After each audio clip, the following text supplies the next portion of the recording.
Welcome back to the Shepherd's Pie, a slice of hope to raise faithful kids. I'm Tony Kolenc. I'm a professor at Ave Maria School of Law. I'm also the father of five and a homeschooling columnist and the author of the medieval teen fiction series, The Harwood Mysteries.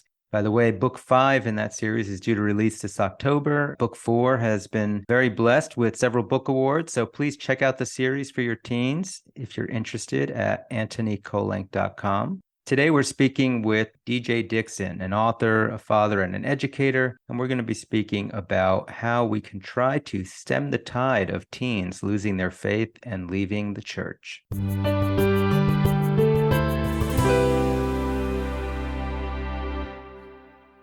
My guest today is DJ Dixon. He's an educator, a father, a husband, and he was also the product of 12 years of Catholic education before enrolling in a public university. And it was through those experiences that we're going to be talking about today that he became dismayed that perhaps his and subsequent generations are lapsing in their faith, which led him to author his first work of fiction, Saint Jerk, which we'll be talking about today. He lives in Wisconsin with his wife and children. DJ, welcome to the Shepherd's Pie.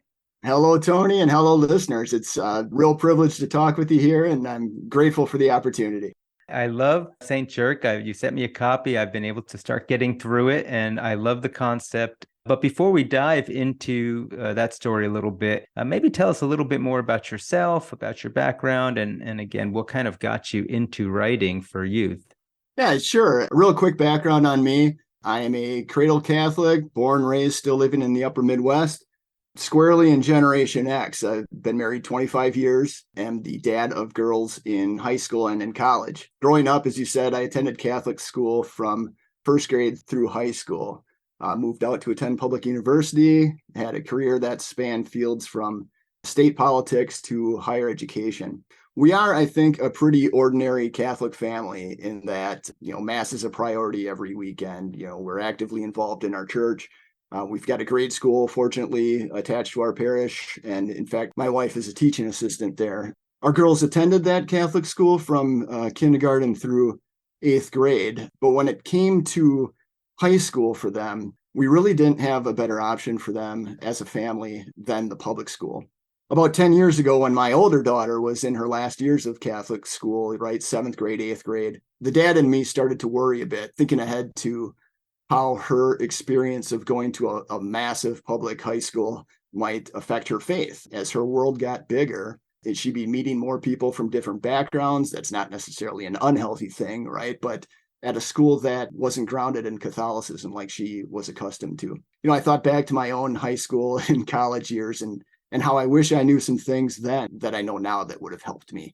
So I started tinkering with this idea of writing down some life lessons for her. And I'll leave it at that because it partially sets the stage for what motivated me to write Saint Jerk. Yeah, great. Yeah, and you are, as a parent, are experiencing some of the same things. I know a lot of us as parents have experienced and have some of the same concerns. That's one of the reasons why I have this podcast to begin with, why I started writing for youth also. So again, I love the title, Saint Jerk. So maybe tell us a little bit about why you chose that title and maybe just lay out kind of the premise for the book, which I think will be a nice tee up for us to discuss some of this concern about kids leaving the church today.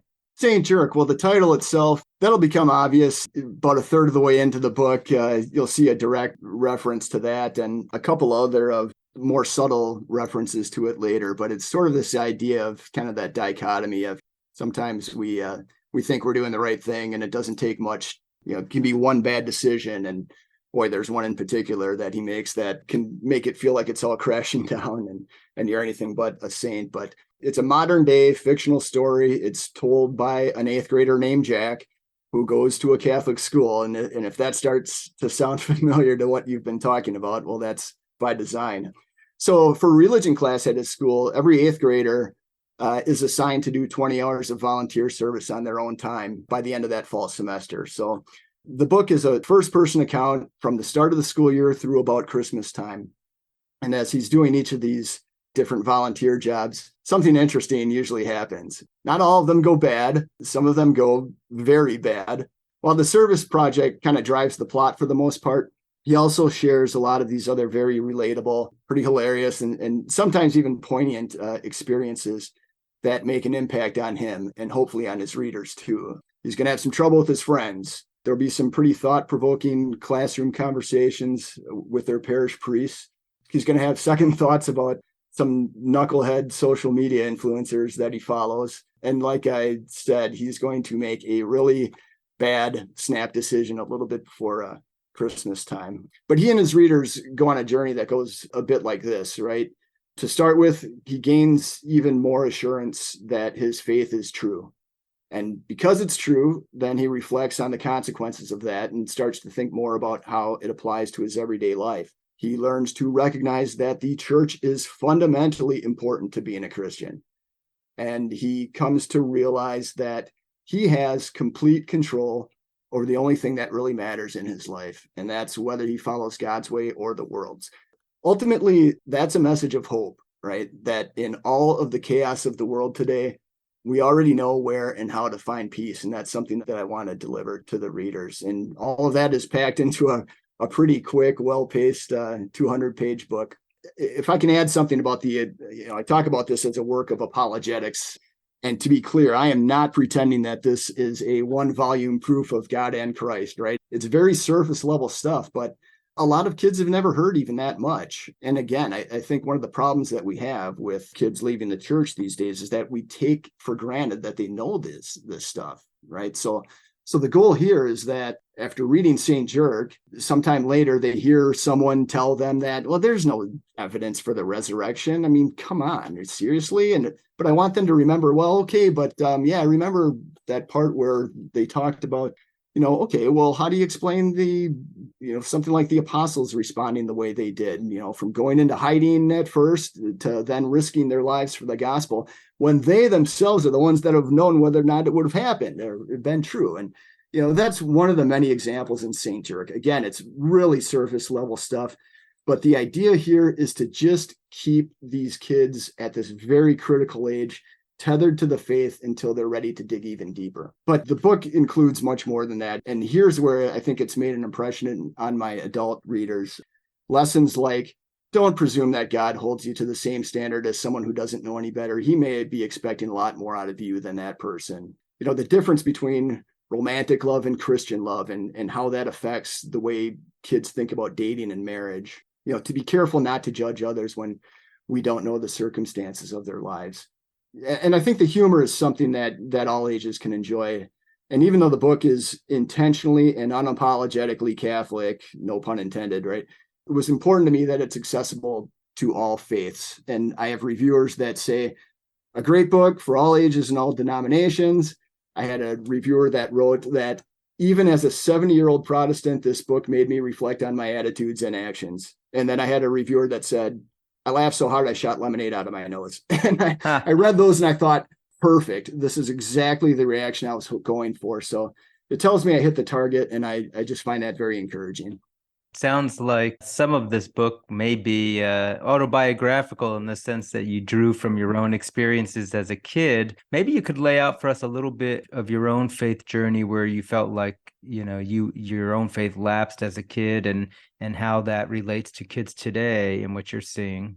Yeah, right. I mean, I talked about taking for granted that kids know things that, they may not have ever really heard or reflected on before. Again, right. I had 12 years of Catholic school.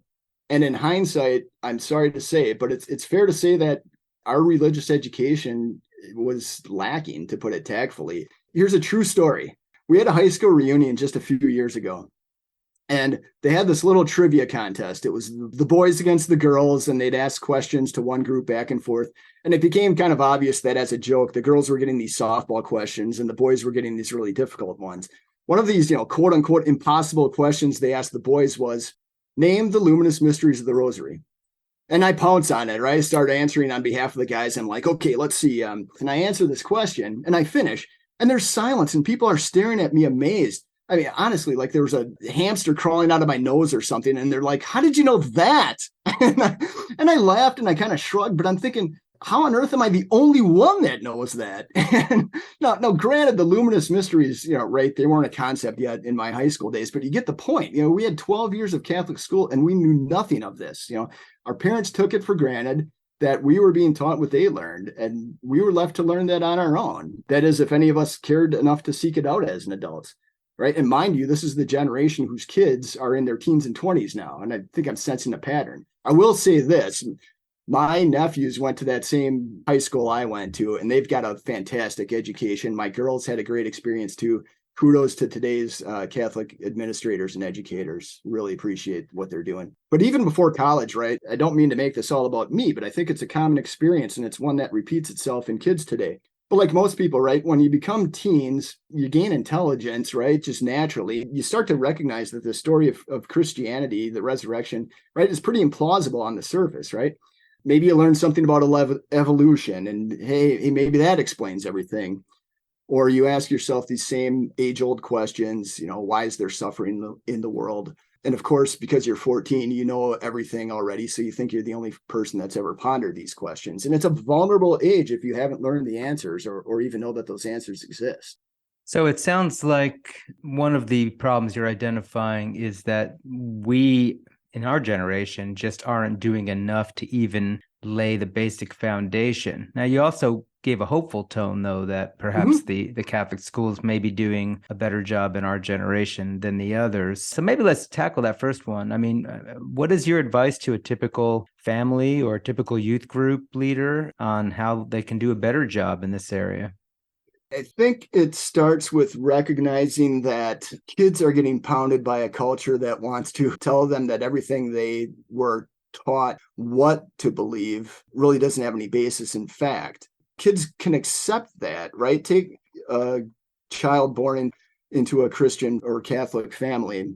They're baptized, right? They know the stories of Jesus and Easter and Christmas. They know their Bible stories. They say their prayers at night. They go to church every week. And we think, great, we have successfully raised a Christian child.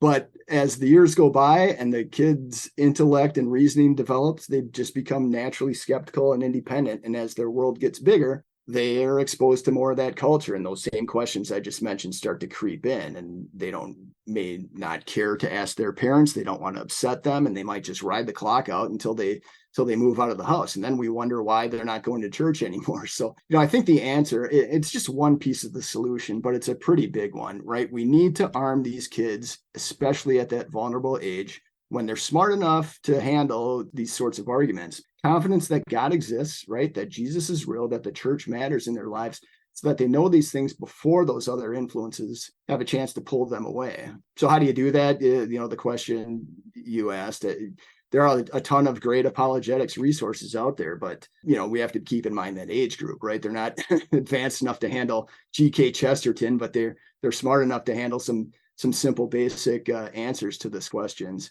What are the questions that you decided in your St. Jerk book were important enough to really want to expose to that age level when it came time to sort of setting out some of these factual bases?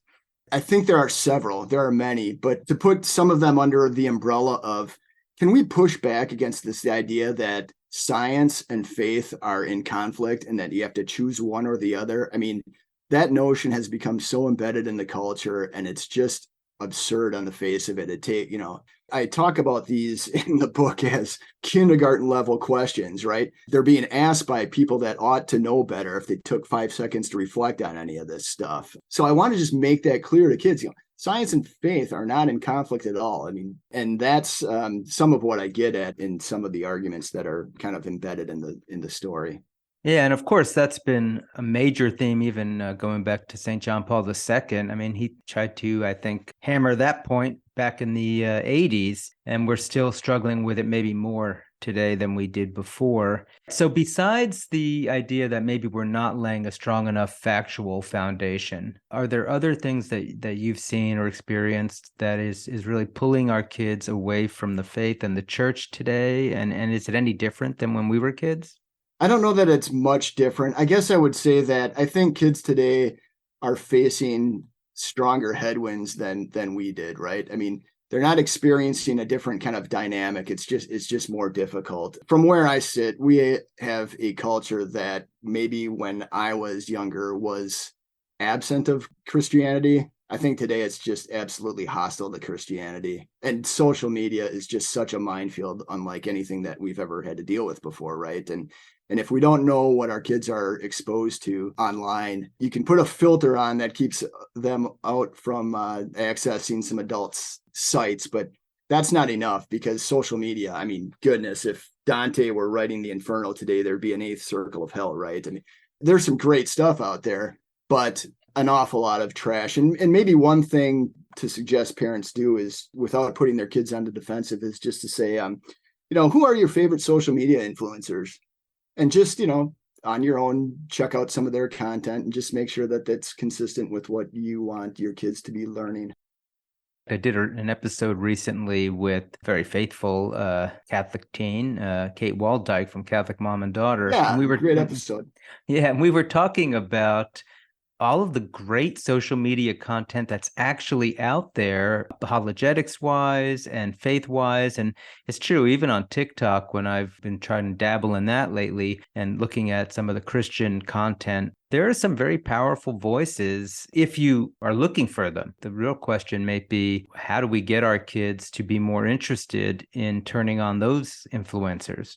Make it interesting for them, right? I mean, St. Jerk is intentionally created to pull kids that might not seek a nonfiction work of apologetics. We don't even get into that until a few chapters, right? I'm trying to hook them in. And my dirty little secret is that that's just a Trojan horse, this funny story to bombard them with some Catholic education that they hadn't bargained for. But yeah, a lot of others, I'm not unique in this. There are some incredible social media influencers that do a great job of speaking to kids in their language and making it entertaining at the same time. Father Mike Schmitz immediately comes to mind. I mean, that guy, in one podcast, you could think his audience is one, senior citizen or one middle schooler, and it's delivered in this clear, wonderful way. And I hope all kids are taking advantage of the things he's teaching.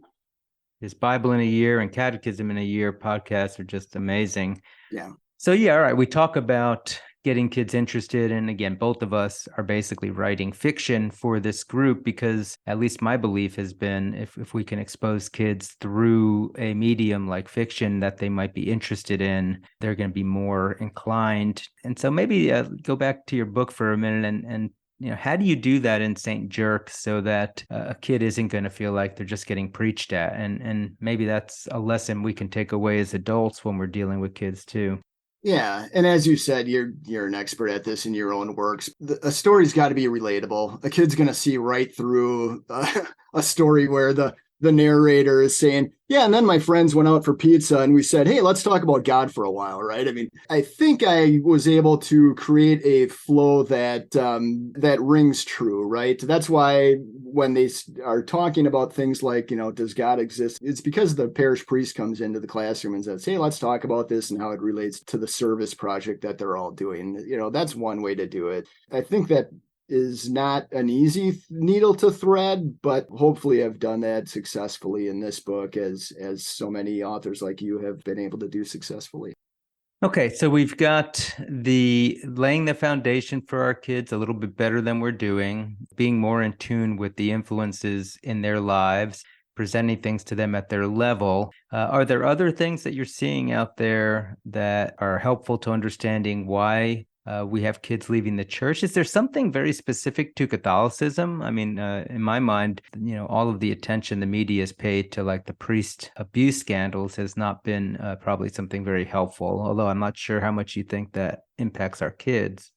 I think it is a huge pall over all of this. No question about it, right? I mean, the damage that's done to the church's credibility is going to be long lasting. And frankly, I even touch on that a bit in my book, because in a very age appropriate way, right? This notion, and the book kind of pushes back against adults who think this way too, but yes, it was terrible. We're outraged. God bless the victims. But, this idea that because this occurred, what does that have to do with the truth of the faith? I mean, does that mean Jesus didn't rise from the dead? Does that mean we aren't redeemed? Does that mean that the church has no standing anymore? And I think the answer is obviously no, right? I mean, there are school teachers that commit the same types of acts. And if a math teacher, robs a bank, does that mean 2 + 2 isn't 4 anymore? I mean, it's a flippant reaction to it, but I think we need to remind ourselves that as awful as that situation is, it's not a reason for leaving the church. And quite frankly, I think for some adults, it's been an excuse to leave the church. Yeah, and for kids, and I mean, I like your 2 + 2 = 4 analogy. I think that's pretty neat. But I think the deeper, probably, I don't know if teens are going to articulate it this way, but I think the deeper question or doubt that it plants is, well, if these people are supposedly so changed by their faith, then how can somebody as holy as a priest do something like this? I think it more goes to undermining, like you said, the credibility, but also just the idea that does this faith really change people? And how do you think we crack that nut? It's a tough question. I'm sorry. Yeah, it's a fair question and it's a good one. And the answer is, well, isn't that the point of the church? I mean, we're all sinners, right? And priests are human too. Is the kid reflecting on this, think he or she is perfect, right? I mean, we all have this need for redemption. It's why the founder of our church came from God to be among us and to give us that, us lousy people, this shot at redemption if we're willing to take it. Yeah, what I like about that answer is it's like what I do with my students. You want to manage their expectations for different things in the class. If we build up an expectation when the kids are little that by being part of the church, it means somehow you become perfect and you don't do anything wrong and your whole life is perfect, then we probably are setting them up for failure. But if we sort of manage the expectation the way you just did, hey, actually, this is why we have the church. And it's not like Jesus didn't tell us that we were still going to have suffering. And it's not like the apostles showed themselves to be like perfect people. Everything in the New Testament seems to show us, we shouldn't expect perfection from people. That's exactly right. Nobody promised a life of happiness, but I hope people can try to grasp a life of peace. And there's an easy path toward that. And it's by, behaving the way we already know and have been taught to behave and letting everything else kind of fall into place around that. No, we're not perfect. We're not going to be around people that are perfect. And it will do some good to remind us that just by being members of the church, we can't look at people outside of it and say, well, we've got this figured out. You don't. I think we've laid at least some of the key elements there and some of the challenges to us as adults to try to tackle this a little better. And I think this is a good time to segue into our entertainment segment.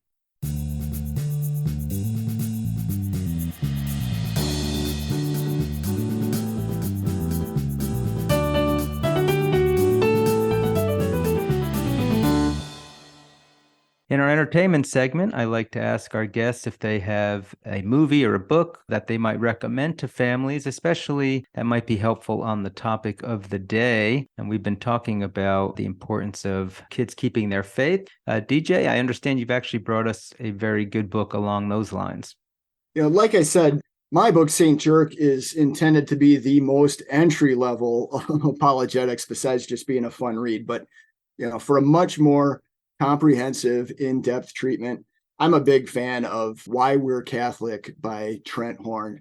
It's nonfiction, but it covers everything from, God to the church and even several of today's thornier topics, which I think is really important for kids and for adults today. And it presents it in very clear language that's definitely accessible to teens and maybe even some younger kids. And there's a lot that most adults will learn from it as well. So a great resource to keep handy. Big fan of Trent Horn and all his works. His podcasts are tremendous, perhaps only second to yours. Now I know that you're being dishonest here. You're going to have to go to confession after this. So Why We're Catholic. So you think a teen audience would actually be able to respond to this? He addresses it in a way that you don't think would turn off a teen then? I do not know. It's nice bite-sized chunks, good logical arguments. I'm a sucker for just these are the reasons why we believe what we believe. There's nothing more important for kids to understand that today when the whole world is telling them the other thing. All right. Well, Why We're Catholic by Trent Horn. Good recommendation. Moving in then to just wrap things up, if folks are interested to learn more about you or your writing, or especially if they want to get their hands on a copy of St. Jerk, where would you like them to go? Yep, it's a self-published book, and right now it's available only on Amazon. Invite readers to go there. My author page has my contact information. I'd love to hear from you, and hope you'll give it a look. And it's available in both paperback and ebook format? That's correct. All right, DJ, it's been great having you on the show. Really appreciate your insights on this issue and kind of the fun way that you're able to address it in St. Jerk. So thanks for being on the show. Thanks very much. Right. I mean, we had some fun, but these are really important issues. And I really appreciate the chance to talk to you and to share some things with you and your listeners. Unfortunately, that is all the time we have for the show today. We've been speaking with DJ Dixon about some of the challenges in our kids keeping their faith and staying in the church. Again, this is Antony Barone Kolenc. If you have a question for me or a topic you want me to cover on the show, please drop me a line on my website at antonykolenc.com. And you can, of course, learn more about the Harwood Mysteries there also. Until next time, may God bless you and your families as we work together to raise faithful kids.